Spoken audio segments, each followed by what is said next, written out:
बिस्मिल्लाहिर्रहमानिर्रहीम। अस्सलामु अलैकुम वरहमतुल्लाहि वबरकातुहू। आबिद राजा चैनल की तरफ से आज मैं अपने दोस्तों को रसूलुल्लाह सल्लल्लाहु अलैहि वआलिहि वसल्लम का एक फरमान सुनाऊंगा। इस फरमान को आप दोस्तों ने गौर से सुनना है और कोशिश करनी है कि आज के बाद ये तीनों काम नहीं करने, इसलिए कि अगर आप भी ये तीनों काम करेंगे तो आपकी और मेरी इबादत भी बेसूद जाएगी, क्योंकि रसूलुल्लाह सल्लल्लाहु अलैहि वसल्लम ने फरमा दिया है। तो आज का लेसन शुरू करने से पहले मैं अपने दोस्तों से रिक्वेस्ट करूंगा कि दुरूद शरीफ ज़रूर पढ़ा करें वीडियो सुनने के बाद, और मुझे भी अपनी दुआओं में याद रखा करें।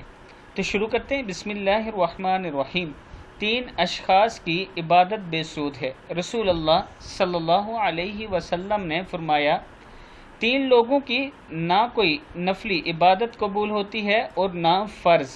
नंबर 1, वालदैन का नाफरमान। पहले नंबर पे वो शख्स जो अपने वालदैन का नाफरमान है, उसकी कोई इबादत कबूल नहीं होती।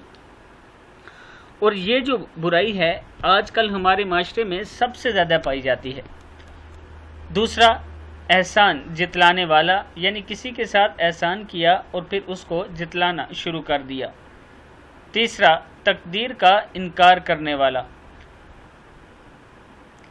तीसरा वो शख्स है जो तकदीर का इनकार करने वाला हो, इसकी इबादत कबूल नहीं होगी। अल्लाह ताला से जब भी दुआ करें तो अल्लाह ताला से ज़रूर मांगा करें कि ए अल्लाह, हम वालदैन की नाफरमानी से तेरी पनाह मांगते हैं, एहसान जितलाने से तेरी पनाह मांगते हैं और तकदीर का इनकार करने से तेरी पनाह मांगते हैं, ताकि अल्लाह ताला हमारी मदद करे और हम जो इबादत करते हैं अल्लाह ताला वो कबूल करे। इस वीडियो को आप दोस्तों ने आगे ज़रूर शेयर करना है ताकि दूसरे लोगों तक पहुंच सके। और इसके साथ अगर आप दोस्तों में से किसी ने अभी तक मेरे चैनल को सब्सक्राइब नहीं किया तो ज़रूर कर लें। अस्सलामु अलैकुम वरहमतुल्लाहि वबरकातुहू।